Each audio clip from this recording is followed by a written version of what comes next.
بسم الله الرحمن الرحيم. السلام عليكم ورحمة الله وبركاته.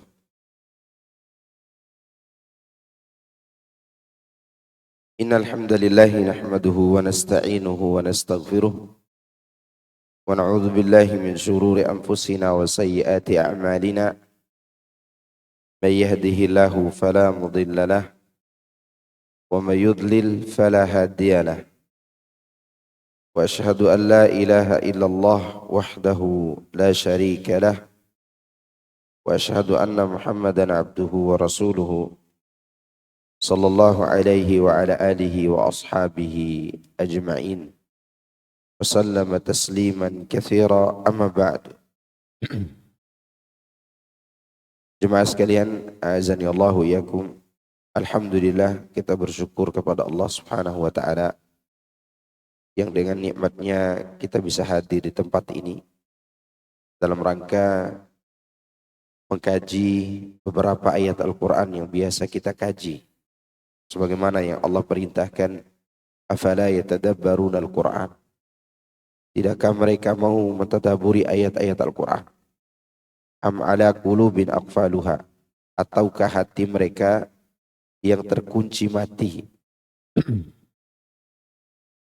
Jadi ancaman dari Allah Subhanahu wa taala bagi mereka yang tidak mau menghayati dan mentadaburi ayat-ayat Allah, Allah akan mengunci mati hatinya. Dan orang kalau sudah dikunci mati hatinya sulit untuk menerima kebenaran. Bahkan kebenaran yang datang kepada dirinya akan menyakitkan hatinya. Ya, dia tidak menjadikannya sebagai obat. Baik.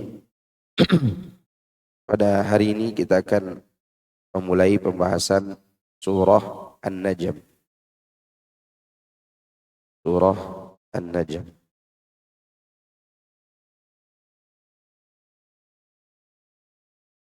A'udzu billahi minasy syaithanir rajim. Bismillahirrahmanirrahim. وَالنَّجْمِ إِذَا هَوَى مَا ضَلَّ صَاحِبُكُمْ وَمَا غَوَى وَمَا يَنطِقُ عَنِ الْهَوَى إِنْ هُوَ إِلَّا وَحْيٌ يُوحَى عَلَّمَهُ شَدِيدُ الْقُوَى ذو مرة فاستوى وهو بالأفق الأعلى ثم دنا فتدلى فكان قاب قوسين أو أدنى فأوحى إلى عبده ما أوحى ما كذب الفؤاد ما رأى أفتمارونه على ما يرى ولقد رآه نزلة أخرى عند سدرة المنتهى عندها جنة المأوى إذ يغشى السدرة ما يغشى ما زاغ البصر وما طغى لقد رأى من آيات ربه الكبرى. نعم betul. Demi bintang ketika terbenam, kawanmu Muhammad tidak sesat dan tidak keliru. Dan tiadalah yang diucapkannya itu Al-Quran menurut kemauan hawa nafsunya. Ucapannya itu tidak lain hanyalah wahyu yang diwahyukan kepadanya, yang diajarkan kepadanya oleh Jibril yang sangat kuat, yang mempunyai akal yang cerdas. Dan Jibril itu menampakkan diri dengan rupa yang asli, sedang dia berada di ufuk yang tinggi. Kemudian dia mendekat lalu bertambah dekat lagi. Maka jadilah dia dekat kepada Muhammad sejarak 2 ujung busur panah atau lebih dekat lagi. Lalu dia menyampaikan kepada hambanya Muhammad apa yang telah Allah wahyukan. Hatinya tidak mendustakan apa yang telah dilihatnya. Maka apakah kamu musyrikin Mekah hendak membantahnya tentang apa yang telah dilihatnya? Dan sesungguhnya Muhammad telah melihat Jibril itu dalam rupanya yang asli pada waktu yang lain, yaitu di Sidratul Muntaha. Di dekatnya ada surga tempat tinggal. Muhammad melihat Jibril ketika Sidratul Muntaha diliputi oleh sesuatu yang meliputinya. Penglihatannya tidak berpaling dari apa yang dilihatnya itu dan tidak pula melampauinya. Sesungguhnya dia telah melihat sebagian tanda-tanda kekuasaan Robnya yang paling besar. Al-Imamul Bukhari meriwayatkan dari Abdullah, maksudnya adalah Abdullah bin Mas'ud. Dia berkata, surat yang pertama kali diturunkan yang di dalamnya terdapat As-Sajdah, maksud terdapat ayat sejadah adalah surat An-Najm. Ya, adalah surat apa? An-Najm. Maka Nabi Shallallahu Alaihi Wasallam bersujud kecuali satu orang yang aku lihat mengambil segenggam tanah dan bersujud di atasnya. Dan setelah itu kulihat dia terbunuh dengan sebab kekafirannya, yaitu Umayyah bin Khalaf. Dan telah diriwayatkan oleh Imam Muslim dan Abu Daud serta An-Nasai melalui beberapa jalan dari Abu Ishaq mengenai ungkapannya, yaitu Abdullah bin Mas'ud di dalam Al-Mumtani' bahwa dia adalah Umayyah bin Khalaf. Maka dalam riwayat ini terdapat muskil, persoalan, karena ada juga riwayat yang diperoleh selain dari jalan ini menyebutkan bahwa dia adalah Utbah bin Rabi'ah. Jadi surat yang berkenaan dengan sujud tilawah yang pertama kali diturunkan adalah surat ini. Surat yang berkaitan dengan sujud tilawah yang pertama kali diturunkan adalah surat An-Najm. Ya. Dan waktu Rasulullah baca surat ini, semua orang sujud kecuali yang tidak sujud di bawah. Ada dua riwayat nih, Utbah bin Rabi'ah dan Umayyah bin Khalaf. Dia mengambil tanah. Dan orang inilah nantinya akan terbunuh. Baik, kita lihat suratnya. Asy-Sya'bi juga Asy-Sya'bi dan juga para ulama lainnya mengatakan Sang Pencipta yaitu Allah boleh bersumpah dengan makhluk ciptaannya yang dia kehendaki. Adapun makhluknya tidak boleh bersumpah kecuali dengan menyebut nama Sang Pencipta saja. Demikianlah yang dinukilkan oleh Ibnu Abi Hatim rahimahullah. Jadi ini kaidah dalam bersumpah. Allah boleh bersumpah dengan nama apapun yang dia kehendaki. Sedangkan makhluk tidak boleh bersumpah kecuali dengan nama Allah saja. Alasannya adalah makhluk bersumpah dengan nama sesuatu berarti dia beribadah kepada sesuatu tersebut. Maka ketika sumpah itu diucapkan oleh hamba berarti dia beribadah dan tidak boleh beribadah kepada selain Allah. Sedangkan sumpah Allah bukan beribadah, tapi ingin menjelaskan tentang besarnya kedudukan sesuatu yang dia pakai bersumpah dan pentingnya masalah yang akan dia jelaskan setelah bersumpah. Di sini Allah bersumpah wan najmi, dan demi bintang ketika terbenam. Yang dimaksud dengan an-najm di sini adalah bintang 7 yang bernama Thuraya, yang hilang terbenam bersama dengan terbitnya fajar. Ya.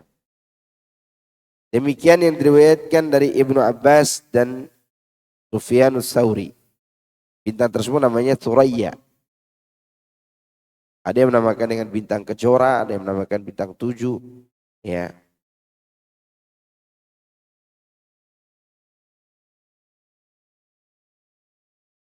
Mengenai firman Allah wan najmi idza hawa, demi bintang ketika terbenam, Ad-Dhahhak mengatakan yakni ketika melempar syaitan dengannya. Di bintang ini dipakai untuk melempar setan. Menurut Al-Imam Ad-Dhahhak rahimahullahu ta'ala.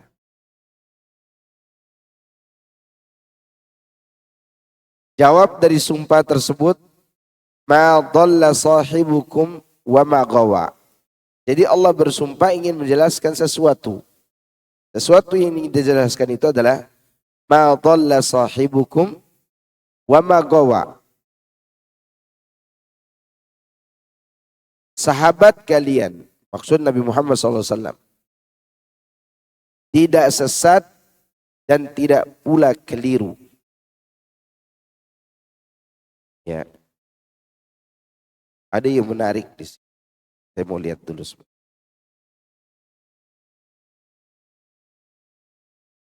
Sini disebutkan ma dhalla sahibukum wa ma gawa. Coba antum lihat bahasa Arabnya itu. Sahibukum. Coba antum lihat sahibukumnya.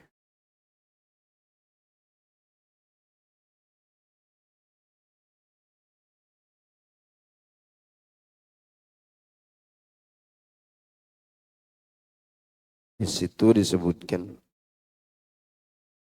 sahibukum, di situ maksudnya adalah orang-orang kafir itu menganggap Nabi Muhammad SAW sebagai sahib mereka. Tapi sahib yang tidak ada ikatan emosional secara keyakinan.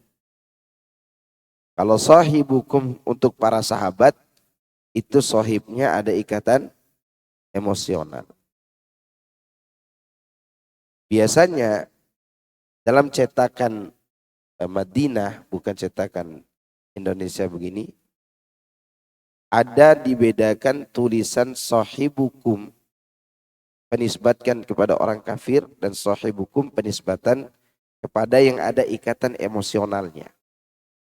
Ada yang bisa ngambilkan Al-Quran Madinah asli enggak?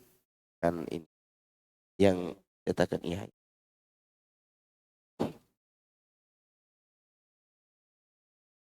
Yang kecil mungkin. Ini ya. Coba lihat yang kecil. Jadi penulisannya ada perbedaan.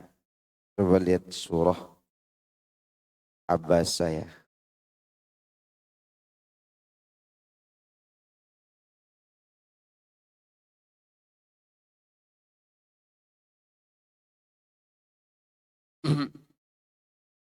Coba lihat surat Abasa ayat 36.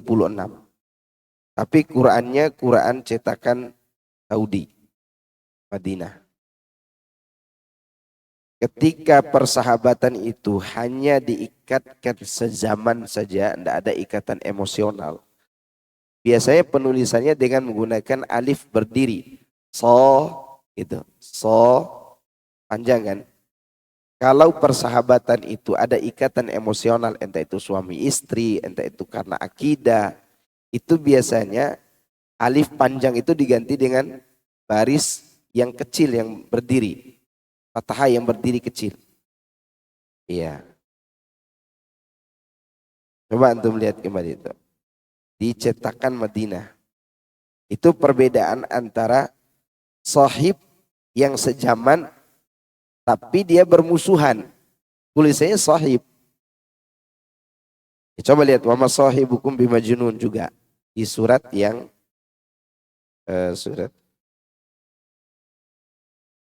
At-Takwir. Wa ma sahibukum bimajnun. So-nya panjang kan? Ada alif. Ya. Ada alif. Coba antum lihat di surat Abasa ayat 36 tadi. Wa sahibatihi wa bani. Di situ kan istri itu. Istri disebut sahibah. Karena antara suami istri ada ikatan enggak? Ada ikatan emosional. Maka alif yang panjang tadi dirubah menjadi fathah yang berdiri. Dan alifnya dihilangkan. Kalau ada penulisan seperti itu, sahib dalam Al-Quran cetakan Madinah, biasanya itu untuk membedakan ini sahib sekedar sejaman saja, bukan karena ada hubungan emosional, atau sahib yang ada hubungannya. Makanya ketika suami istri disebut sahib itu tidak dikasih alif berdiri, tapi diberdirikan baris fathah kecil itu. Coba tuh mantap yang Quran Madinah begini. Ya. Dan cara membedakannya antum lihat surat At-Takwir ayat 22 dan surat Abasa ayat 36. Kalau yang ada terjemahannya tidak bisa dibedakan karena sama tulisannya.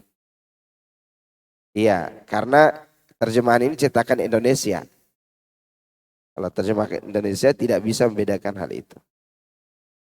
Kalau cetakan Madinah itu banyak hal yang dibedakan dalam penulisan baris. Mau dilihat? Masih penasaran? Coba lihat halaman 585 dan 586. Surat Abasa dan surat Takwir. Ya. Surat Abasa itu di ayat 36. Wa ma sahibatihi. Wa sahibatihi. Wa soalnya diberdirikan apa? Fathahnya diberdiriin. Tidak dikasih alif. Coba dilihat di surat Takwir ayat 22. Wa ma sahibukum. Karena kum di sini kembali ke orang kafir. Orang kafir sahib di sini adalah orang kafir. Muhammad temannya orang kafir, begitu maksudnya. Maksud teman di sini bukan teman karena ada emosional akidah, tapi karena sezaman, menemani zaman saja. Bisa kan dibedakan? Nah, demikian juga di surat An-Najm tadi. Sahibnya itu dikasih alif. Itu menunjukkan persahabatan Nabi dengan mereka itu belum ada ikatan emosional secara akidah. Baru saja sezaman. Coba lihat. Wa ma dhalla sahibukum. Ya. Wa ma ghawa. Berarti kum di sini dinisbatkan kepada siapa? Kepada orang kafir. Karena Allah menggunakan wa ma sahibukum ma dhalla sahibukum wa ma ghawa. Itu cara membedakan ya. Cara membedakan antara penulisan sahib di dalam artian teman yang ada ikatan emosional dan teman yang hanya sezaman. Sekarang ana mau nanya, seluruh teman antum di sekolah waktu sekolah dulu apakah semuanya teman baik? Ya. Ada 1-2 orang teman baik. Itu menunjukkan bahwa kum di sini, maksud saya di sini agar kita membedakan siapa kum ini. Kalian di sini siapa? Apakah orang beriman atau orang kafir? Itu maksudnya. Kalau tulisannya so itu dikasih alif berdiri, maksudnya dikasih baris berdiri, bukan alif, Maka berarti kumnya kepada siapa? Kepada orang yang seakidah dengan Nabi. Ketika dikasih alif berdiri, so gitu, maka kumnya umum, terutama kepada orang kafir yang belum ada ikatan emosionalnya dengan Nabi dalam urusan apa? Akidah. Jelas di sini? Oke. Nah itu juga perlunya kita memperhatikan Al-Quran itu. Makanya kalau antum pergi umroh, jangan sembarangan beli Al-Quran untuk diwakafkan ke Masjid Nabawi dan Masjidil Haram. Karena nanti dicek ulang oleh pihak masjid dan dikeluarin. Kecuali yang cetakan yang telah diresmikan oleh mereka. Sampai sedetail itu mereka memeriksa. Tapi baris-baris tadi diperiksa. Walaupun Quran ini tidak berubah makna dalam penulisannya, kalau antum sumbangkan ke Masjid Nabawi dan Masjidil Haram, dikeluarin. Paham gak? Nah, faedah dari sini bisa kita mengambil faedah entah kita pergi umroh atau sekarang kita sudah tahu bagaimana memilih Al-Quran yang kita baca. Dan tafsir Ibnu Katsir ini karena cetakan teman-teman Ahlu Sunnah wal Jamaah, maka tulisannya masih disamain. Ya kan? Tidak tahu ya apakah di surat yang lainnya juga dibedakan di sini. Baik, kita lanjut. Itu sedikit faedah tentang penulisan. Penulisan kalimat sahibu. Sahibu. Tinggal kumnya, kita mau artikan apa kumnya ini? Mau diartikan ke sahabat Nabi atau diartikan kepada orang kafir? Lihat penulisannya. Ya, kalau so-nya itu ada alif, berarti kumnya kepada siapa? Orang kafir Quraisy. Kalau so-nya tidak ada alif tapi fathahnya diberdirikan, maka kumnya kembali kepada siapa? Sahabatnya. Jelas? Nah itu penulisan. Ma dhalla sahibukum wa ma ghawa. Demikian yang menjadi tujuan sumpah Allah, yaitu menjelaskan tentang ketidaksesatan Muhammad. Yakni kesaksian dari Allah atas Rasulnya Muhammad sallallahu alaihi wasallam bahwa dia adalah seorang yang lurus mengikuti kebenaran dan bukanlah seorang yang sesat. Yang dimaksud sesat di sini adalah orang bodoh yang berjalan tanpa petunjuk dan ilmu pengetahuan. Sedangkan yang dimaksud dengan al-ghawi adalah orang yang mengetahui kebenaran namun menyimpang darinya kepada selainnya dengan sengaja. Jadi Rasulullah SAW tidak dua-duanya. Bukan orang yang beramal tanpa ilmu, bukan juga orang yang berilmu tanpa amal. Itu maksudnya. Ma dhalla sahibukum, untuk menjelaskan bahwa beliau ini berilmu, bukan orang bodoh. Wa ma ghawa, dia beramal tanpa mengabaikan ilmunya. Itu maksudnya. Maka Allah Subhanahu wa taala mensucikan Rasulnya sallallahu alaihi wasallam serta syariatnya dari keserupaan dengan orang-orang sesat seperti pemeluk-pemeluk agama Nasrani dan orang-orang Yahudi. Keserupaan itu dalam hal pemilikan ilmu tentang sesuatu, lalu menyembunyikan serta mengerjakan sesuatu yang bertolak belakang dengannya. Itu yang biasa dilakukan oleh Yahudi. Ya. Adapun Rasulullah SAW beserta syariat yang dibawa dari Allah berada di puncak istiqamah, keseimbangan dan kelurusan. Oleh sebab itu Allah Azza wa Jalla berfirman, "Wa ma yantiqu 'anil hawa." Dan Nabi sallallahu alaihi wasallam tidak mengucapkan sesuatu yang bersumber dari hawa nafsunya. In huwa illa wahyu yuha. Ucapannya itu tiada lain hanyalah wahyu yang diwahyukan kepadanya. Dalam artian beliau hanya mengatakan apa yang telah diperintahkan kepada beliau dan menyampaikannya kepada umat manusia secara sempurna tanpa melakukan penambahan dan pengurangan.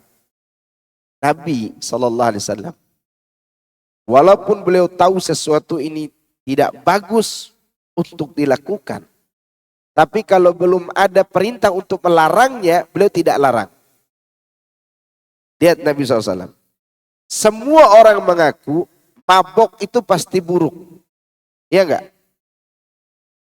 Rasulullah SAW sebelum turun ayat yang melarang mabok, beliau tidak melarang orang lain mabok. Apa Nabi tidak tahu bahaya khamar waktu itu? Tahu. Makanya nanti ada penjelasan di kitab Tauhid tentang Masya Allah wa sya'a Muhammad. Dulu para sahabat menyebutkan Masya Allah wa syi'ta. Nabi tidak melarang awalnya. Padahal Rasulullah sudah merasa tidak enak nih. Kalimat ini adalah kalimat menyamakan Allah dengan diriku secara lafaz. Walaupun secara keyakinan tidak. Nabi tidak melarang sahabatnya sampai ada seorang sahabat yang bermimpi bahwa hal itu terlarang. Baru Rasulullah larang. Karena mimpi para sahabat itu bisa ditetapkan sebagai apa? Syariat. Itu menunjukkan beliau tidak sembarangan melarang, tidak sembarangan juga memerintahkan. Nabi kalau tidak ada wahyunya, beliau ajak para sahabat bermusyawarah. Karena kaedahnya wa may yantiqu anil hawa. Contoh beliau berbicara dengan perasaan. Maka sahabat yang cerdas bertanya, karena perbuatan beliau ini tidak sesuai dengan kaedah-kaedah berperang. Contoh, perang Ahzab. Perang yang sangat menakutkan. Malam para sahabat tidak ada yang tidur. Mata mereka terbelalak di malam hari. Jantung mereka sampai ke kerongkongan. Mereka mengira sudah tidak ada lagi kaum muslimin di kota Madinah setelah kejadian itu. Perang apa namanya? Perang Khandaq. Perang ini membuat para sahabat itu gelisah. Termasuk Nabi SAW. Nabi itu tidak gelisah karena dirinya sendiri, bukan. Tapi khawatir anak-anak dan wanita penduduk kota Madinah ini dihabisi oleh prajurit. Apa yang Nabi lakukan? Beliau menulis surat perjanjian damai dengan Bani Ghatafan. Karena waktu itu yang ikut perang itu bukan hanya orang Quraisy. Ada bani-bani lain, kabilah-kabilah lain yang tidak pernah bermusuhan dengan Nabi, ikut perang juga. Namanya Bani Ghatafan. Bani Ghatafan ini ada berkabilah-kabilah lagi. Maka Bani Ghatafan ini mau dimintai oleh Nabi agar mundur dari peperangan. Karena pasukan mereka lebih banyak daripada pasukan kaum Quraisy. 6.000. Pasukan Quraisy 4.000. Sedangkan kaum muslimin yang di Khandaq itu mungkin 3.000-an. Maka Nabi ingin membuat sebuah perjanjian damai dengan Bani Ghatafan yang sudah menghunus pedang untuk menghantam kaum muslimin. Nah, didengar oleh Sa'ad bin Mu'adz kejadian itu. Sa'ad bin Mu'adz bertanya, wahai Rasulullah, apakah sikap engkau ini sudah ada wahyunya dari Allah? Kalau Nabi katakan iya, maka berhenti mereka. Mereka akan ikuti sami'na wa ata'na. Apa kata Sa'ad bin Mu'adz? Ataukah ini karena engkau khawatir dengan anak-anak dan istri kami? Takut perasaan kami terganggu dengan kejadian ini. Kata Rasulullah, iya. Aku melakukannya karena aku punya perasaan kasihan kepada anak istri kalian. Berarti ini bukan dari wahyu. Oke? Lihat sahabat yang mulia ini, Sa'ad bin Mu'adz. Kalau itu bukan wahyu, wahai Rasulullah, maka kami kalau sudah menghunus pedang dan musuh sudah menghunus pedang, pantang bagi kami untuk meletakkan pedang di hadapan musuh yang telah menghunus pedang itu. Tidak ada perjanjian damai, kita perang. Maka peranglah Nabi waktu itu dan menang perang Ahzab itu. Lihat bagaimana sikap bijaksana seorang Nabi. Dia kalau tidak ada wahyunya, dia berhenti dari pendapatnya. Nabi Kalau tidak ada wahyunya dan itu pendapat pribadi dari perasaan dia yang lembut, bukan perasaan hawa nafsu karena dunia, tapi kelembutan dirinya membawa kepada perasaan tadi. Mau membuat perjanjian damai dengan Bani Ghatafan. Kata Sa'ad bin Mu'adz, enggak. Karena itu bukan wahyu. Gitu. Contoh lagi, perang yang kalah, perang apa? Perang Uhud. Perang apa? Uhud. Tahu perang Uhud? Sebelum keluar berperang, Rasulullah tidak mendapatkan kabar dari langit. Apakah besok kita berangkat ke Uhud atau bertahan di kota Madinah? Nabi SAW punya insting, punya pendapat. Kita bertahan di kota Madinah, biar ibu-ibu yang ada di atap-atap rumah melempar musuh dari atas. Ketika masuk ke gang-gang kota Madinah, kan gitu tujuan Nabi. Anak-anak muda yang tidak ikut perang Badar, nggak mau kalah kasih pendapat. Mereka memberi pendapat, ya Rasulullah, kami tidak ikut perang Badar. Dan kami tidak mau dikatakan sebagai jagoan kandang. Kita keluar. Ini anak-anak muda yang semangat. Rasulullah SAW waktu itu berubah wajahnya. Artinya tidak setuju dengan anak-anak muda ini. Tapi apa mau dikata, tidak ada wahyu. Dia harus bermusyawarah dengan orang-orang di situ. Padahal ini anak-anak muda loh. Tapi sahabat beliau. Sallallahu alaihi wasallam. Khutbah Jumatnya beliau masih nyinggung tuh. Kan itu hari Jumat tuh kejadian. Jumat pagi bermusyawarah. Khutbah Jumat beliau masih menyinggung bahwa peperangan harus di dalam kota Madinah. Sorenya anak-anak muda ini masih bersih keras untuk apa? Luar. Begitu Rasulullah SAW masuk, datang senior para sahabat Ansor. Namanya Sa'ad bin Mu'adz tadi. Mereka berkata begini. Beliau berkata begini, kalian telah menyakiti hati Rasulullah SAW dengan pendapat kalian. Kenapa kalian memaksakan pendapat kalian di hadapan Nabi? Maka pagi hari besok, setelah diumumkan perang, Nabi sudah pakai baju besi sama helmnya. Datanglah anak muda tadi, ya Rasulullah, maafkan kami telah memberikan pendapat yang tidak sesuai dengan keinginanmu. Maka kami akan ikuti pendapatmu, menunggu di kota Madinah. Apa kata Rasulullah SAW? Tidak akan, seorang Nabi kalau sudah mengenakan perlengkapan perang, dia tidak boleh meletakkannya kembali sampai Allah memutuskan antara dia dengan musuhnya. Maka ketika kalah, apa Nabi mengatakan? Gara-gara pendapat kalian nih. Enggak kan? Ya. Nabi sudah bermusyawarah, kalah atau menang, sudah dikembalikan kepada ketentuan siapa? Allah. Karena waktu itu tidak ada wahyu yang akan beliau sampaikan. Apakah bertahan di Madinah atau keluar ke Uhud? Ya enggak? Musyawarah lah yang dilakukan. Itu menunjukkan kalau ada perkataan Nabi dan beliau bersikeras untuk diikuti, pastikan itu adalah wahyu. Pastikan itu adalah apa? Wahyu. Dan harus diikuti dan itu wajib. Makanya Allah katakan wa ma yantiku anil hawa. Kalau ada sesuatu yang diucapkan tanpa wahyu, pasti dimusyawarahkan. Banyak hal Rasulullah musyawarahkan itu. Contoh lagi mengenai panggilan sholat. Kalau kan waktu pertama kali disyariatkan sholat berjamaah, beliau bermusyawarah. Bagian sahabat mengatakan, kita bakar api aja yuk di atas anak bukit. Kalau sudah ada api yang dibakar, berarti sudah menandakan masuk waktu sholat. Antum bayangkan kalau disyariatkan itu, bukan adzan. Udah tidak ada kayu bakar di sini, tinggal nunggu bangunan-bangunan yang baru dibangun. Sisa bangunan itu kayu kita bakar di atas. Kata Rasulullah tidak. Itu kebiasaan Majusi. Ada yang mengusulkan tiup trompet. Tidak juga, karena kebiasaan siapa?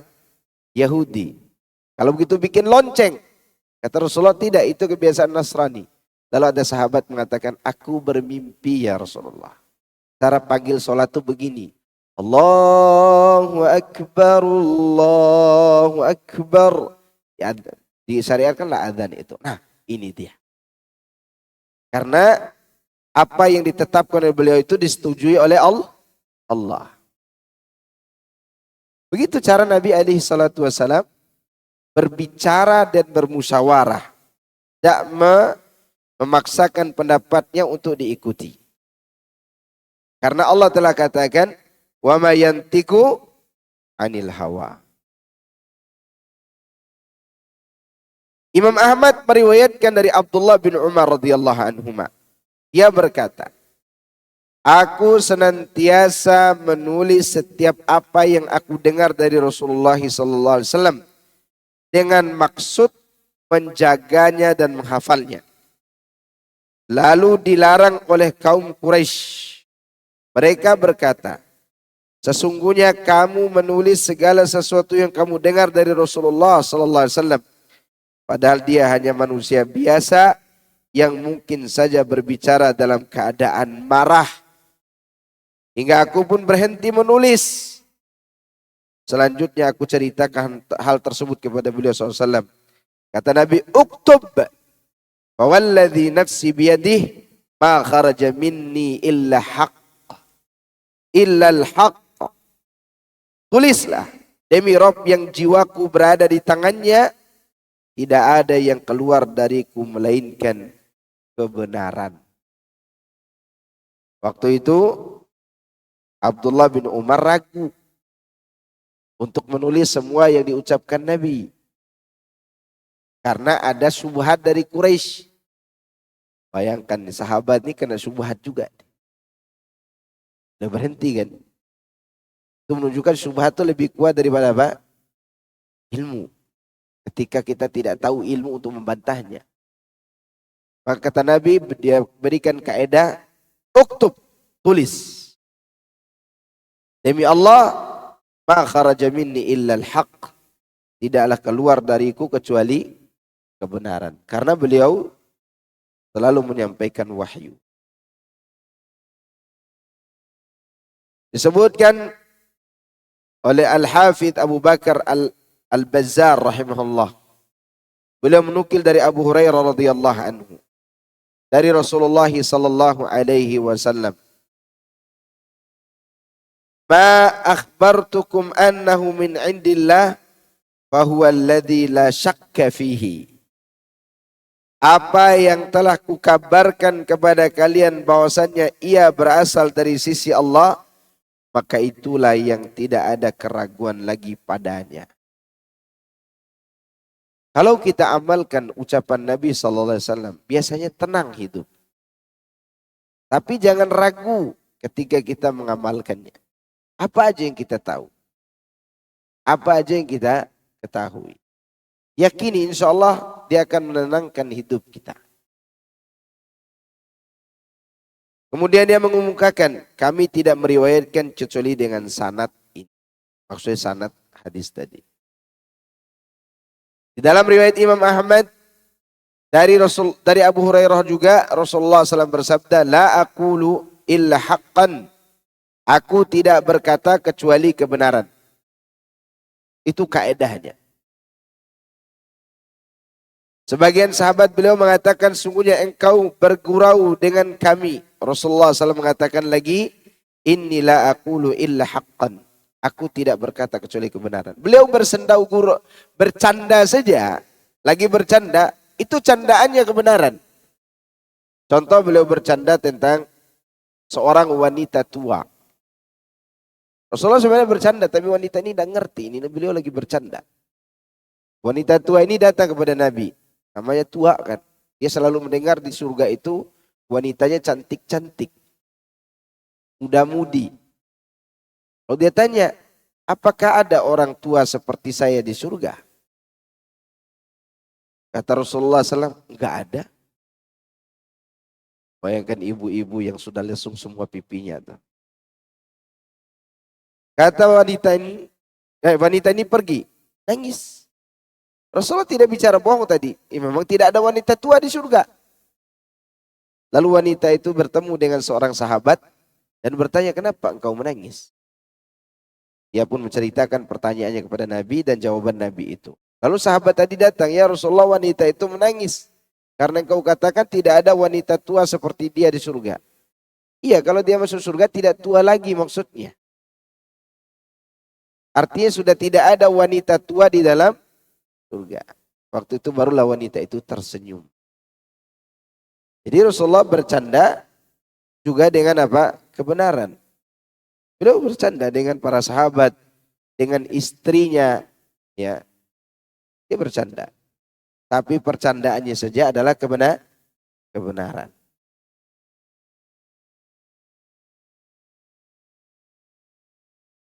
Kemudian ayat selanjutnya, ayat kelima. Jadi di sini kaidah umum bahwa Rasulullah SAW tidaklah berucap kecuali apa? Kebenaran. Dan tidak boleh kita mengingkari dengan perasaan. Perasaan itu dibuang jauh-jauh. Karena agama kita ini yang paling penting adalah wahyu. Orang yang selalu menggunakan perasaan, dia lebih buruk daripada orang yang menggunakan akalnya. Karena menggunakan akal itu sudah bisa lebih diarahkan kepada wahyu. Kalau perasaan sulit. Sulit perasaan itu. Kalau perasaan sudah dibenturkan dengan wahyu. Tapi kalau perasaan itu dibiarkan untuk hal-hal yang berkaitan dengan kasih sayang antara anak dengan ibu, itu tidak masalah. Tapi kalau perasaan itu sudah bersentuhan, berbenturan dengan wahyu, di saat itulah sulitnya seorang menerima kebenaran. Contoh misalnya, orang yang berzina, anak-anak muda-mudi berzina, dicambuk berapa kali? 100 kali. Secara perasaan, tega nggak orang mencambuk 100 kali? Enggak lah. Maka Allah melarang jangan sampai gara-gara berperasaan kepada mereka, hukum Allah kalian tidak tegakkan. Karena namanya perasaan. Tapi kalau dia naikkan sedikit menggunakan akalnya, dia akan berpikir begini. Ya juga ya. Kalau anak-anak muda-mudi ini dicambuk 100 kali, maka yang muda-mudi di luar sana juga akan berpikir panjang untuk berzina. Logika jalan. Tapi belum tentu dia terima. Hanya saja sulit untuk menegakkan hukum ini. Itu namanya apa? Logikanya jalan, tapi belum tentu nunduk kepada syariat. Beda dengan orang yang sami'na wa ta'na. Dia taati dulu, baru nanti dia akan bicarakan apa perasaan di balik semua itu. Bedanya kita dengan para sahabat itu, sahabat mendengar sabda Nabi, diamalkan dulu, baru cari tahu hikmahnya. Apa hikmah di balik ini semua? Mereka tinggalkan dulu larangan, baru mereka cari tahu hikmahnya. Kita tidak. Begitu datang perintah, apa ya hikmahnya ya? Di otak-atik dulu, akhirnya tidak jadi diamalkan. Ya enggak? Itu bedanya kita dengan para sahabat. Karena mereka itu mengatakan Rasulullah tidak mungkin memerintahkan yang salah. Contoh begini, saya sering menceritakan tentang siapa? Julaibib. Saya masih mengingatkan kepada jamaah sekalian, Julaibib itu tidak punya bin. Dan tidak ada orang mau nikahkan anaknya dengan laki-laki yang tidak punya bin. Singkat cerita, orang tua yang tidak mau menikahkan anak perempuannya dengan Julaibib itu, didengar oleh anak mereka bahwa Julaibib pilihan Rasulullah untuk anaknya. Anaknya ini kalau dia gunakan perasaannya, dia tidak akan terima Julaibib. Akan terima. Perasaan anak ini pun sama dengan kedua orang tuanya. Siapa yang mau punya menantu, keluarga yang tak punya bin? Ya kan? Tapi ternyata Julaibib pilihan Rasul.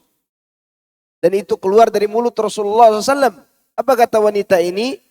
Jika itu pilihan Rasul, nikahkan aku dengan Julaibib. Tidak mungkin Allah dan Rasulnya memilihkan yang salah buat diriku. Nah ini contoh orang yang meninggalkan perasaannya demi sebuah ucapan yang benar. Ucapan siapa? Rasulullah SAW. Dan betul, wanita ini ditinggal janda oleh si Julaibib tanpa disentuh oleh Julaibib. Janda apa namanya? Kembang ya. Janda kembang, janda spesial lah. Terus Nabi mendoakan semoga wanita ini dikayakan sekaya-kayanya. Betul jadi orang kaya wanita ini. Ini karena waktu itu langsung pilihan Rasulullah SAW. Ada yang menjadi pilihan Nabi tanpa bertemu dengan Nabi. Orang yang mengikuti pilihan Nabi itu dalam urusan memilih menantu. Pernah dengar cerita Mubarak gak? Yang antum sering dengar adalah Abdullah bin Mubarak. Si Mubaraknya belum pernah antum dengar ceritanya. Dan Mubarak adalah ayahnya Abdullah bin Mubarak. Siapa? Saya ceritakan dulu sedikit Abdullah bin Mubarak siapa. Abdullah bin Mubarak itu mujahid ulung, ahli tafsir, ahli hadis, mufti. Ada orang yang memiliki ilmu kayak gini zaman sekarang. Kalau sekarang ada mufti belum tentu dia berada di barisan terdepan ketika jihad. Dia semuanya dia borong. Mujahid, mufti, ahli tafsir, ahli hadis. Berarti dia sudah otomatis ahli fikih. Mufti. Maka ketika Sufyan bin Uyainah ditanya, siapa yang didahulukan fatwanya? Apakah yang berada di medan jihad atau ulama yang sedang duduk? Ambil fatwa yang sedang berada di medan jihad. Yang dimaksud oleh Sufyan bin Uyainah adalah Abdullah bin Mubarak. Dia punya ayah namanya Mubarak. Siapa Mubarak? Mubarak ini budak. Budak ini punya menteri yang soleh. Menteri kerajaan. Menteri ini bukan orang kaya biasa. Menteri yang soleh, istrinya soleha, anaknya juga soleha. Si anak perempuannya sering dilamar oleh anak menteri lainnya tapi ditolak. Tidak ada yang disukainya. Karena si wanita ini kepengen mencari seorang laki-laki yang soleh. Mubarak budak. Suatu hari si tuan ini, menteri yang punya anak perempuan tadi, yang nantinya juga menjadi mertuanya, menyuruh budaknya yang bernama Mubarak ini untuk menjaga anggur. Jaga apa? Anggur. Berapa lama? 2 bulan. Pergilah kau wahai Mubarak jaga anggur, kebun anggur saya selama 2 bulan. Mubarak berangkat, tidak pulang-pulang selama 2 bulan. Karena perintahnya berapa? 2 bulan. Tidak pulang-pulang pergi jaga anggur. Begitu 2 bulan tuannya yang ke sana. Kemana? Ke kebun. Dan dia duduk-duduk manggil Mubarak. Mubarak, petiklah untukku setangkai anggur yang matang. Diambil oleh Mubarak setangkai anggur dan dimakan oleh menteri tadi. Begitu dimakan, Mubarak ini kecut. Cari yang lain, berarti belum matang. Diambil oleh Mubarak anggur yang lain. Dimakan lagi, masih kecut wahai Mubarak. Ambil lagi yang lain, diambil yang lain. Dimakan oleh tuannya, masih kecut. Apa engkau tidak bisa membedakan mana yang matang, mana yang mentis, yang masih kecut? Apa jawaban Mubarak? Wahai tuan, 2 bulan yang lalu Anda menyuruh saya untuk menjaga kebun ini, bukan untuk memakannya. Maka pantas saya tidak tahu mana yang mentis, mana yang matang. Saya tidak bisa membedakannya. Maka seketika si bapak ini jatuh cinta kepada Mubarak. Kayaknya ini calon menantu anak saya ini. Maka pura-puralah dia bertanya kepada Mubarak. Mubarak, kira-kira siapa yang cocok untuk anak perempuanku? Kata Mubarak, kalau kau mengambil yang tampan rupanya, maka itu mirip seperti orang Nasrani. Jika kau mengambil karena dia banyak hartanya, maka itu mirip seperti orang Yahudi. Jika kau mengambil karena sekedar nasabnya yang mulia, maka mirip seperti kafir Quraisy. Tapi jika engkau mengambil karena agama dan akhlaknya, itulah yang telah disabdakan Nabi SAW. Idza ja'akum man tardawna dinahu wa khuluquhu fa'ankihu fazawwiju. Jika datang orang yang kalian ridhoi agama dan juga akhlaknya, nikahkan dia dengan anak perempuan kalian. Maka apa kata bapak ini? Tidak ada yang saya lihat seperti yang kau sebutkan terakhir itu, kecuali engkau sendiri. Kata Mubarak, secara syar'i seorang budak tidak boleh menikahi tuannya yang merdeka. Kalau begitu aku merdekakan engkau. Dan Mubarak diberikan sejumlah uang untuk dijadikan sebagai mahar untuk menikahi anak perputrinya. Hasil pernikahan itu Allah berikan hadiah siapa? Abdullah bin Mubarak. Itu karena apa? Karena taat kepada sabda Rasulullah SAW. idza ja'akum man tardawna dinahu wa khuluquhu fazawwijuh, kata Nabi. Sedangkan orang yang diridhoi oleh menteri ini agama dan akhlaknya siapa? Mubarak, tidak punya pilihan ini. Di depan matanya ini. Dan dia budak. Karena dia budak dimerdekakan jadi orang merdeka. Setelah dia merdeka, dia nikahi anak perempuan menteri. Udahlah dapat yang cantik, anak menteri pula. Ya. Zaman sekarang udahlah akhwatnya tidak punya apa-apa. Begitu. Ya wajah pas-pasan. Jual mahal pula. Didatangi orang soleh, dia mau jadi konglomerat. Tidak apa-apa, manusiawi betul. Tetapi permasalahannya adalah kembalikan kepada sabda Rasulullah sallallahu alaihi wasallam. Jika si laki-laki ini betul-betul saleh dan dia niat untuk menikah karena sabda Nabi SAW tadi, wallahi saya berani bersumpah demi Allah, ini tidak akan disia-siakan oleh Allah Azza wa Jalla. Yang penting niatnya lurus. Kalau istrinya bengkok, maka akan bersih yang bengkok itu. Karena kebersihan siapa? Hati dia dan kebaikan dia. Maka demikianlah contoh mengikuti wa ma kharaja minni illa antum akan berkah hidupnya ketika mengikuti Rasulullah sallallahu alaihi wasallam. Baik, ayat selanjutnya ayat kelima. Allamahu syadidul quwa. Dia diajarkan oleh Jibril yang sangat kuat. Di sini Allah Subhanahu wa taala berfirman secara seraya memberitahukan keadaan hamba dan Rasulnya Muhammad sallallahu alaihi wasallam. Bahwa beliau diberi pelajaran yang dia bawa kepada umat manusia oleh makhluk yang sangat kuat, yaitu malaikat Jibril alaihi salam. Lalu firman-Nya, innahu laqaulu rasulin karim dzi quwwatin 'inda dzil arsy makin muta'in thamma amin. Sesungguhnya Al-Quran itu benar-benar firman Allah yang dibawa oleh utusan yang mulia, yaitu Jibril, yang mempunyai kekuatan, yang mempunyai kedudukan tinggi di sisi Allah, yang mempunyai arsy. Yang malaikat tersebut ditaati di sana di alam malaikat, lagi dipercaya. Malaikat ditaati, dipercaya. Ada manusia yang tidak percaya kepada Jibril. Kalau Nasrani masih percaya sama Jibril. Hanya saja mereka tidak percaya kepada Tuhan itu satu. Siapa orang Islam yang tidak percaya kepada Jibril? Hah? Ada umat Islam yang tidak percaya sama Jibril? Ada. Syiah yang menisbatkan diri kepada Islam itu tidak percaya kepada siapa? Jibril. Saya pernah membaca tulisan orang-orang Syiah bahwa Jibril itu salah alamat ketika bawa wahyu. Kata mereka, Jibril itu salah orang ketika bawa wahyu. Seharusnya wahyu itu dibawa kepada Ali bin Abi Thalib, malah dibawa kepada Muhammad, kata mereka begitu. Antum bayangkan, yang didustakannya bukan hanya Jibril, tapi Muhammad SAW. Tidak pantas terima wahyu begitu seharusnya, kata mereka. Yang kedua, mereka tidak percaya kepada Allah, karena Allah itu salah milih orang. Bayangkan kalau Allah salah milih orang.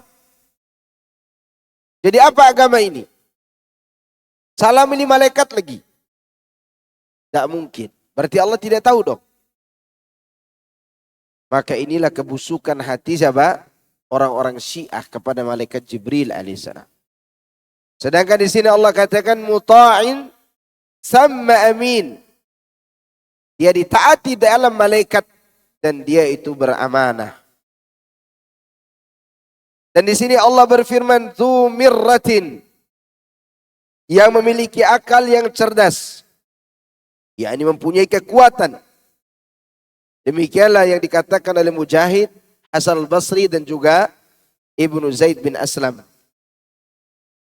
Dalam sebuah riwayat dari hadis yang sahih dari Ibnu Umar radhiyallahu anhuma dan Abu Hurairah radhiyallahu anhu, Rasulullah SAW pernah bersabda, la tahillu sadaqatu li ghaniyyin wala lilladhi mirratin sawiyyin.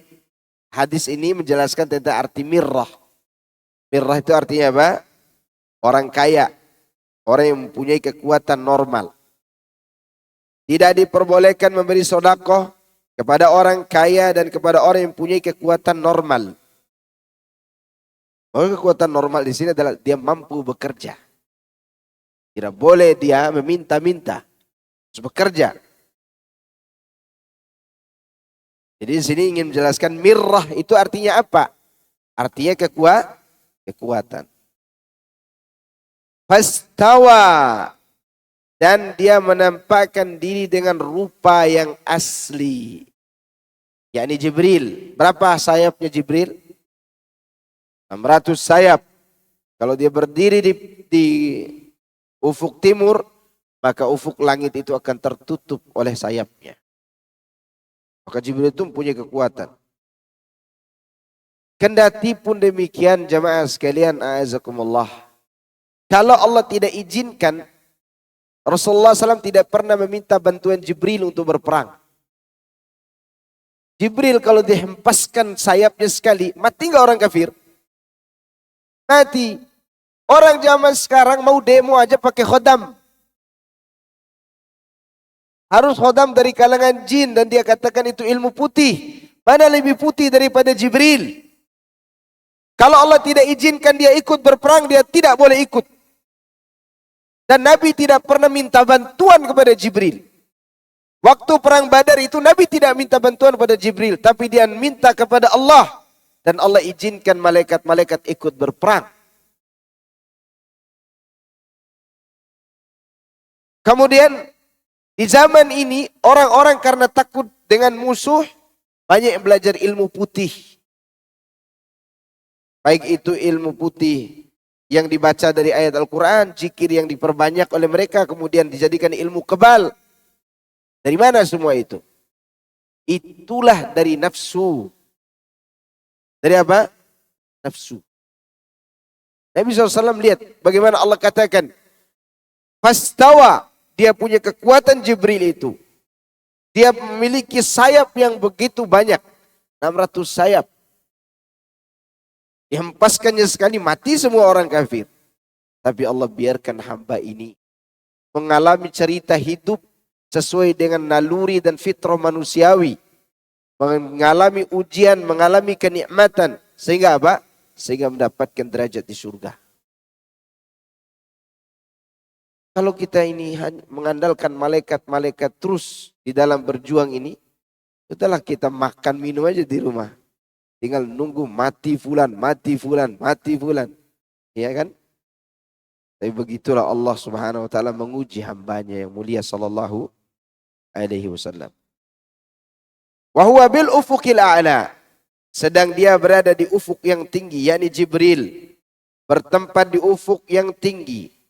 Demikian yang dinyatakan oleh Ikrimah serta beberapa ulama lainnya. Ikrimah mengatakan, ufuk yang tinggi adalah tempat yang darinya subuh datang. Subuh datang dari mana? Dari arah timur. Penglihatan Rasulullah SAW terhadap Jibril itu tidak terjadi pada malam Isra. Tetapi sebelumnya, ketika itu beliau tengah berada di muka bumi. Lalu Jibril alaihissalam turun dan mendekati beliau sampai benar-benar dekat. Pada waktu itu Jibril dalam wujud aslinya, sesuai yang diciptakan oleh Allah. Bahwa ia mempunyai 600 sayap. Sesudah itu beliau pun melihatnya lagi di Sidratul Muntaha. Yaitu pada malam Isra.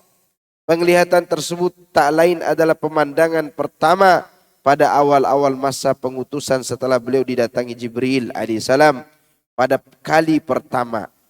Dan kepadanya diwahyukan beberapa ayat permulaan yaitu surat Iqra Al-Alaq. Setelah itu wahyu terputus dalam beberapa masa. Yang di masa itu pula Rasulullah SAW pergi berkali-kali ke puncak gunung hendak menjatuhkan diri. Setiap kali beliau berniat seperti itu, Jibril alaihissalam pun datang memanggilnya dari udara. Hai Muhammad, engkau benar-benar utusan Allah dan aku adalah Jibril. Maka jiwa beliau menjadi tenang dan pandangan mata beliau pun menjadi sejuk. Kemudian setiap kali kejadian serupa berlangsung lama, beliau mengulangi perbuatannya itu sehingga Jibril menampakkan diri kepada beliau yang saat itu beliau sedang berada di daerah Abtah dalam wujud aslinya sesuai yang telah diciptakan Allah. Terlihat dia mempunyai 600 sayap yang besar masing-masing sayapnya mampu menutup ufuk. Lalu dia mendekati Nabi dan mewahyukan atas beliau dari Allah tentang apa yang dia perintahkan. Pada saat itu Rasulullah SAW mengetahui keagungan malaikat yang datang kepadanya dengan membawa risalah ini.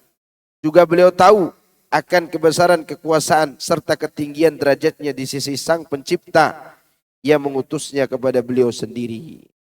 Jadi Rasulullah SAW, beliau ketika terputus wahyu setelah Iqra, beliau itu gelisah. Meskipun riwayat beliau mau melempar diri ini banyak diperbincangkan oleh para ulama. Tapi intinya beliau gelisah, kapan datang lagi wahyu ini? Kondisi seperti itu Rasulullah SAW didatangi Jibril dan menyampaikan, "Hei Muhammad, kau benar-benar utusan Allah dan aku Jibril." Tenanglah beliau. Berselang waktu beliau gelisah lagi sampai Jibril alaihissalam datang kepada beliau membawa wahyu kedua. Itu surat apa? Surat apa? Setelah Iqra. Ibu-ibu di belakang, surat apa? Al-Mudaththir. Oke, berarti ibu-ibu catat. Bapak-bapak juga catat, cuma lambat putar otaknya.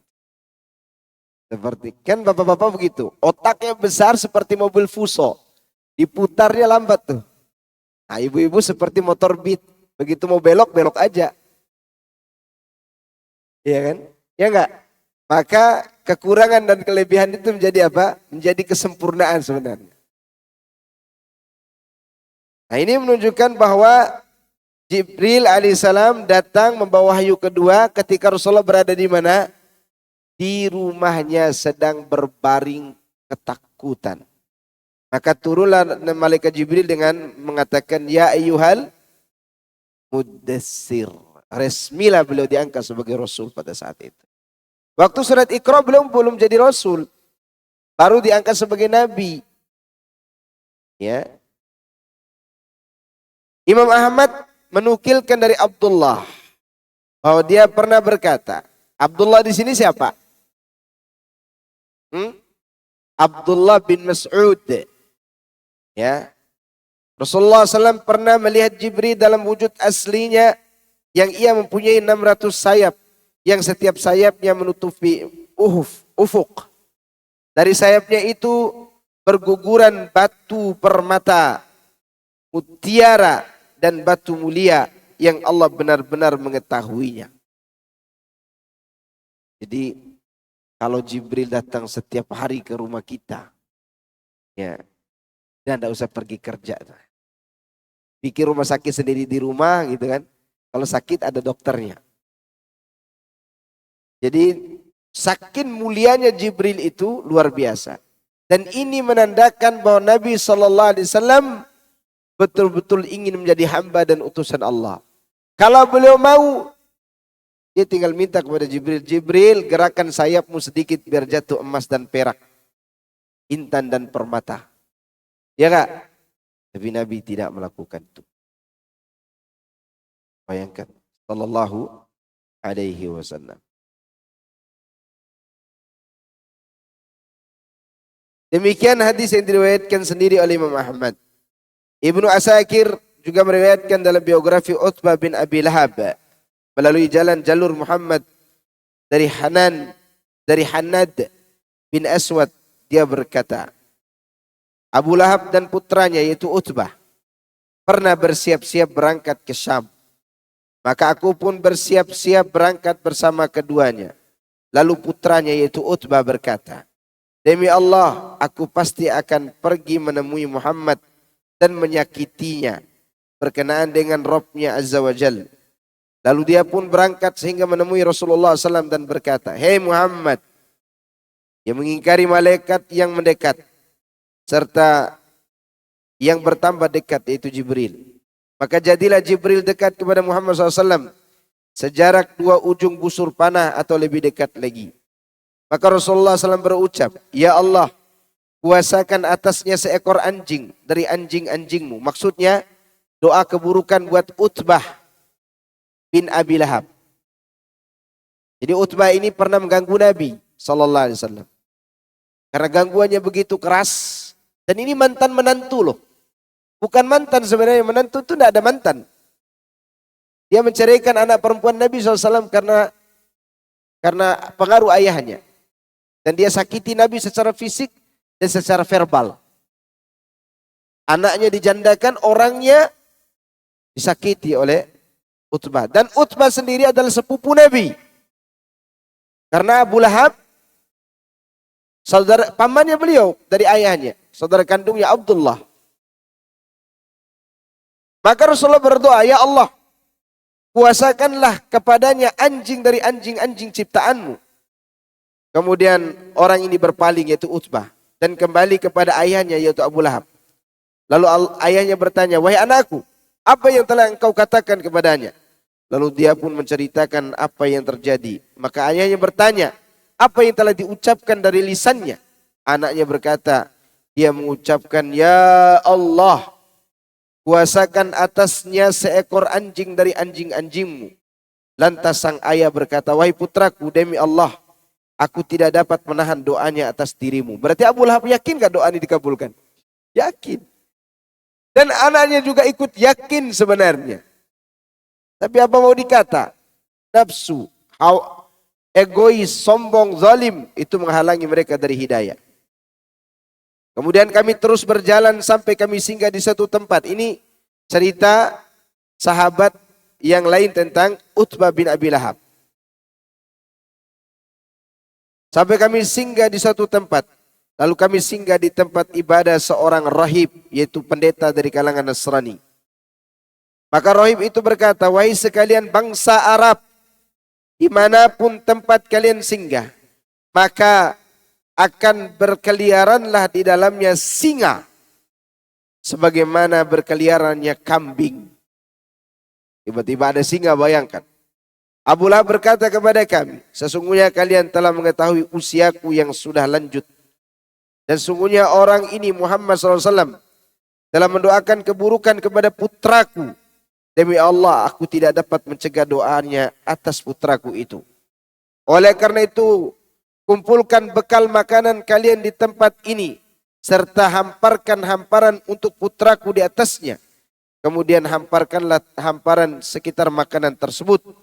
Maka kami pun melakukannya. Tiba-tiba ada seekor singa. Lalu mencium wajah-wajah kami. Tatkala singa itu tidak mendapatkan apa yang diinginkannya, ia pun menyingkir dan melompat dengan sekali lompatan. Tiba-tiba dia sudah berada di atas makanan. Sesudah itu dia mencium wajahnya, yakni wajahnya putra Abu Lahab. Bayangkan beda penciumannya tuh. Kemudian menerkamnya dengan sekali terkaman. Sehingga kepalanya tercabik-cabik oleh singa tadi. Selanjutnya Abu Lahab berkata, "Aku sudah tahu bahwa dia tidak akan lepas dari doa Muhammad. Wa ma yantiku anil hawa." Maka hati-hati dengan doa Nabi yang umum. Yang sampai hari ini masih berlaku. Apa di antara doa Nabi yang masih berlaku hari ini? Gak boleh jual beli dalam masjid. Doa Nabi apa? Semoga dia bangkrut, semoga dia bangkrut, semoga dia bangkrut. Maka yang masih jual beli dalam masjid berhenti. Termasuk jual beli online. Termasuk jual beli apa? Online. Ini ada orang datang itikaf bulan Ramadan, jual beli di masjid. Itu termasuk, hati-hati, itu doa umum. Nabi mengatakan semoga apa? Bangkrut, semoga bangkrut.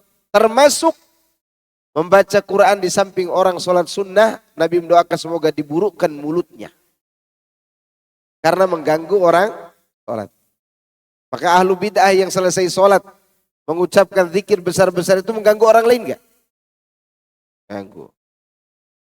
Maka oleh karena itu doanya Nabi itu berlaku sepanjang masa. Anaknya Abu Lahab kena enggak tadi? Orang kafir sekelas Abu Lahab yakin kamu tidak akan bisa lolos dari doa Muhammad sallallahu alaihi wasallam.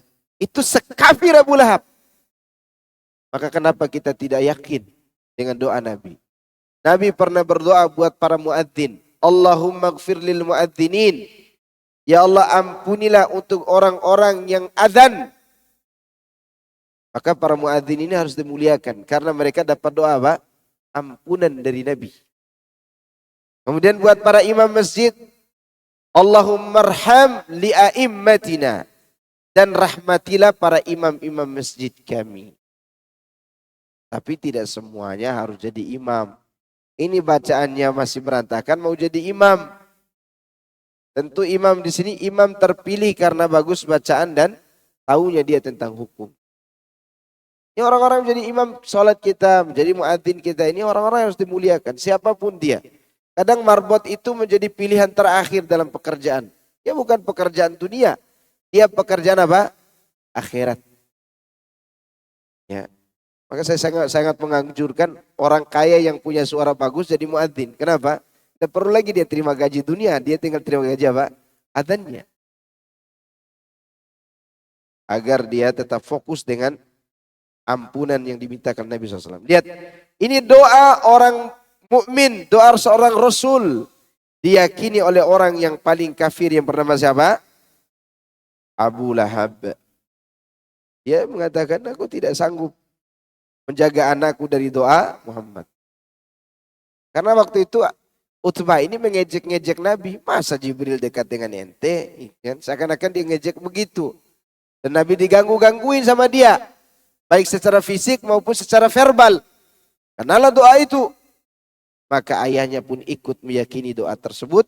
Namun keyakinan itu tidak membuahkan hasil yang bagus. Itu dia tidak mau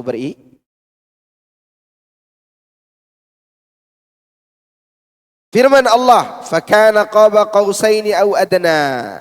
Maka jadilah Jibril dekat kepada Muhammad sallallahu alaihi wasallam sedekat dua ujung busur panah atau lebih dekat lagi. Maksudnya adalah Jibril mendekat kepada Muhammad sallallahu alaihi wasallam setelah dia turun ke bumi sehingga antara dirinya dengan Muhammad sejarak dua busur panah. Yakni seukuran kedua busur panah. Atau lebih dekat lagi. Ya adna ini adalah sighah mubalaghah. Adna kata dasarnya adalah dana. Ya. Artinya dekat. Tapi kalau disebut adna sangat dekat. Sangat dekat. Makanya dia sighah mubalaghah.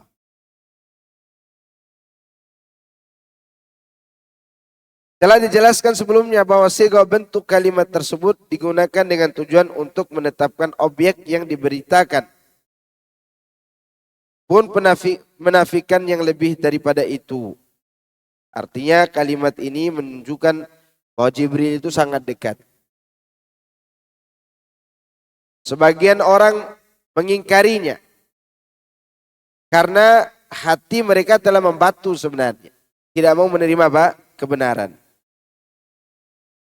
Oleh karena Allah katakan kemudian thumma qasat qulubuhum min ba'di dzalika qulubukum min ba'di dzalika fa hiya kal hijarati aw ashaddu qaswa. Kemudian setelah itu hati kalian menjadi keras seperti batu, bahkan lebih keras lagi.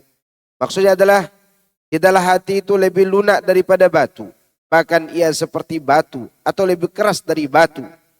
Ini merupakan kepastian dalam hal menyampaikan berita, bukan keraguan dan kebimbangan. Sebab hal itu tidak diperbolehkan. Demikian juga dengan ayat fakana qaba qausaini aw adna. Tidak boleh meragukan itu. Ya, bahwa Rasulullah SAW didekati oleh Jibril dengan sedekat-dekatnya. Dan itu diragukan oleh Abu Lahab.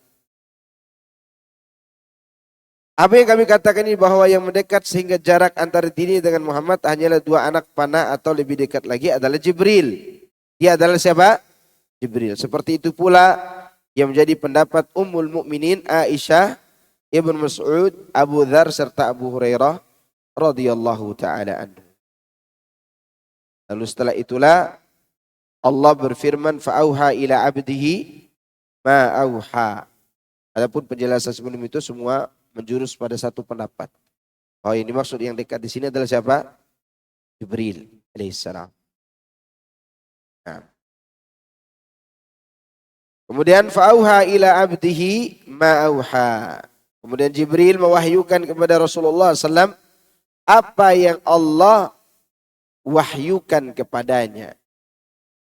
Yani maksudnya Jibril mewahyukan kepada hamba Allah apa yang seharusnya dia sampaikan. Sehingga Allah memberikan wahyu kepada hambanya melalui Jibril. Ya. Dan ini makna yang benar. Yang pertama fa'auha ila abdihi ma auha. Pendapat pertama, auha pertama itu adalah Jibril. Auha kedua adalah Allah. Ada yang memaknakan fa'auha ila abdihi ma auha. Maka Allah mewahyukan kepada hambanya apa yang akan diwahyukan. Dua-duanya sama sebenarnya pendapat ini. Jadi begini. Pendapat pertama mengatakan Jibril mewahyukan kepada Muhammad apa yang Allah wahyukan kepada Muhammad melalui Jibril. Pendapat kedua, Allah mewahyukan kepada Jibril apa yang akan Jibril wahyukan kepada Muhammad sallallahu alaihi wasallam. Dan dua-duanya sama aja. Tidak ada perbedaan. Jadi di sini Allah memberitahukan 2 rasul. Rasul dari kalangan malaikat dan rasul dari kalangan manusia yaitu Muhammad sallallahu alaihi wasallam. Baik, saya kira cukup dulu karena waktu. Tak terasa habis waktu. Iya. Baik, insyaallah nanti kita akan melanjutkan ayat keberapa ini. Mulai dari fa'auha ila abdihi ma'auha. Atau boleh dari ayat kelima nanti insyaallah. Ayat 10 ya.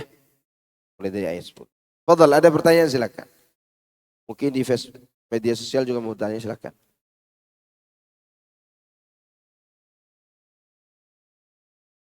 Allahumma ighfir lil muadzinin. Ya Allah, ampunilah orang-orang yang adzan. Warham li a'immatina. Dan rahmatilah imam-imam kami. Atau sebaliknya, Allahumma arham li a'immatina waghfir lil muadzinin. Coba lihat di doanya. Doa untuk muadzin. Warham dan rahmatilah imam-imam kami. Iya. Dan itu doa sepanjang masa. Maka jangan pernah meremehkan ya Pak, para muadzin. Yang mentang-mentang mereka tidak punya apa-apa kita remehkan, tak boleh. Ustaz bertanya, apa makna ayat surat Al-Baqarah? Dzalikal kitabu la raiba fihi hudal lil muttaqin. Di atas dikatakan kitab la raiba fihi, yaitu Al-Quran, petunjuk untuk orang-orang yang bertakwa. Bukankah takwa itu hasil akhir? Bukankah sebelum baca atau belajar Quran belum bertakwa? Jadi apa makna kata takwa di atas? Barakallahu fikum. Takwa di sini bisa berarti orang-orang yang akan bertakwa dengan Al-Quran. Karena dalam diri manusia itu masih ada fitrah baik. Jika dia menghidupkan fitrahnya itu, maka Al-Quran akan menghidupkan ketakwaannya itu. Jadi orang-orang yang akan bertakwalah yang akan menerima apa? Hidayah dari Al-Quran. Hampir semua orang di zaman Rasulullah SAW mempercayai Al-Quran. Tapi mereka tidak memiliki benih-benih yang ditumbuhkan, yaitu ketakwaan tadi. Jika takwa ini ditumbuhkan, maka dia akan hidup bersama hidayah itu. Itu yang dimaksud. Karena di kalangan orang-orang Nasrani pun ada yang takut kepada Allah. Di kalangan orang-orang kafir pun ada yang takut kepada Allah. Tapi belum ada yang membimbing rasa takut itu ke jalan yang benar. Belum ada yang memurnikannya. Maka datanglah Rasulullah SAW yang akan membimbing mereka sehingga mereka menjadi muslim yang bertakwa. Ustaz, apakah pendapat Ustaz tentang kemenangan ATS pimpinan Al-Hulaini terhadap Asad? Anda bergembira, alhamdulillah. Ala kulli hal bergembira atas kekalahan orang kafir. Ya, mengenai siapa yang mengalahkannya, apa keyakinan mereka, wallahu alam. Tapi kegembiraan, gembira. Karena Asad al-Bashari kafir. Sebagaimana para sahabat gembira ketika Romawi mengalahkan Persia. Ya, sehingga ada surat Ar-Rum. Gulibatir Rum. Ya kan? Pada 7 tahun kemudian atau beberapa tahun kemudian Rum jadi menang. Para sahabat gembira. Dan gembira itu harus muncul ketika musuh kalah. Adapun apakah nanti yang mengalahkan ini akan menjadi orang baik atau tidak, wallahu a'lam. Yang jelas mereka sekarang lebih sedikit buruknya daripada Al-Asad. Dan Asad al-Bashar lebih buruk daripada yang mengalahkan. Bergembira dulu tidak masalah. Kalaupun mereka yang mengalahkan ini orang yang tidak jelas akidahnya misalnya. Dia menjadi pemberontak atau yang lainnya. Kita sudah mendapatkan kegembiraan dari kekalahan seorang musuh. Yang dikalahkan oleh musuh juga kalau begitu. Apalagi mereka ahlu sunnah. Sebagian orang yang berjuang itu adalah ahlu sunnah. Apa mungkin Allah mengalahkan musuh dengan tangan musuh? Mungkin. Mana contoh Allah mengalahkan musuh dengan tangan musuh? Ana sudah ceritakan kepada antum tentang Abraha. Abraha yang menyerang Ka'bah itu musuh siapa? Musuh Allah. Tapi dialah yang membunuh Dunwas yang diceritakan dalam Qutila Ashabul Ukhdud. Antum mendengar cerita Gulam, kemudian Gulam belajar sihir dan itu, dan itu diceritakan dalam sahih, dalam cerita Israiliyat yang dibawakan oleh Al-Imam Al-Bukhari atau Muslim di dalam kitab sahih keduanya. Tidak tahu, ana lupa keduanya itu yang meriwayatkan. Dan cerita itu lebih mudah untuk mendapatkan dalam kitab Riyadhus Shalihin. Itu yang membunuh kurang lebih 20.000 kaum muslimin Najran yang pengikut Nabi Isa waktu itu. Yang membunuhnya adalah orang yang berdarah Yahudi yang disebut dengan Dzunnuwas. Dan Dzunnuwas ini dikalahkan oleh Abraha. Abraha inilah yang nantinya menyerang Ka'bah. Kemudian Allah ceritakan tentang Ashabul Fil. Si penjahat dibunuh oleh siapa? Penjahat. Ketika penjahat yang kedua ini tidak ada yang bisa melawannya, maka Allah lawan dengan burung. Dengan apa? Burung. Ababil itu bukan nama burung ya, itu bahasa Arab, kelompok-kelompok. Orang Indonesia namain aja tuh ababil gitu kan. Kelompok-kelompok burung maksudnya. Datangnya berkelompok-kelompok. Bisa saja Allah kalahkan penjahat dengan apa? Tangan penjahat. Itu kisah. Ada sabda Nabi. Innallaha la yansuru hadha din birajulin fajir. Sungguhnya Allah akan memenangkan agama ini melalui tangan penjahat juga. Iya kan? Maka kalau sekarang kita mendengar Hizbullah perang melawan siapa? Atau bukan Hizbullah ya, Hizbul Syaitan itu. Yang satunya apa namanya? Yang Hamas. Ada orang bercerita Hamas begini dan begitu. Tapi dia lagi menyerang siapa? Yahudi. Maka kita gembira nggak kalau Yahudi dihabisi oleh Hamas? Gembira. Kalaupun Hamas menyimpang, maka kaitkan dengan sabda Nabi tadi. Dan cerita siapa? Siapa tadi? Abraha. Kadang Allah menghancurkan musuhnya dengan tanganmu, musuh juga. Tetapi yang kita tahu di Suriah itu, kebanyakan juga yang berjuang ahlu sunnah wal jamaah. Dan mudah-mudahan mereka yang menguasai masjid-masjid Hams atau masjid di Damaskus itu adalah ahlu sunnah wal jamaah. Dan kita gembira. Kita apa? Gembira. Baik, ada pertanyaan? Cukup dengan ini? Fadhal. Pak, silakan.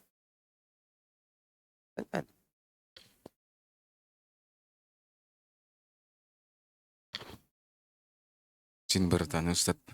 Ya silakan. Di awal Ustadz menjelaskan bahwa surat An-Najm ini ada ayat yang pertama kali diperintahkan untuk sujud tilawah karena ada ayat sajadah.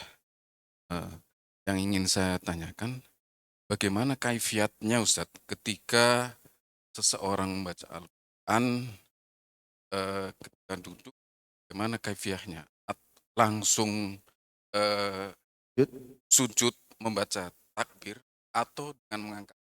Seperti apa Ustadz kaifiahnya? Sujud aja langsung tanpa takbir. Kalau antum baca surat yang ada tilawahnya, sujud tilawahnya tanpa takbir sujud. Iya, kalau dalam sholat seharusnya dia sujud langsung tanpa takbir. Tapi masalahnya adalah kalau tidak di dalam sholat, tidak tahu orang di belakang. Sujud tilawahnya. Saya pernah sholat di belakang Syekh dari Yaman. Dia waktu itu sholat subuh kita. Sholat subuh hari Jumat baca surat sajadah. Tapi kita di shaf itu lihat beliau sujud. Begitu dia baca ayat tentang sujud itu, maka dia tidak takbir, langsung sujud. Naiknya langsung baca lagi.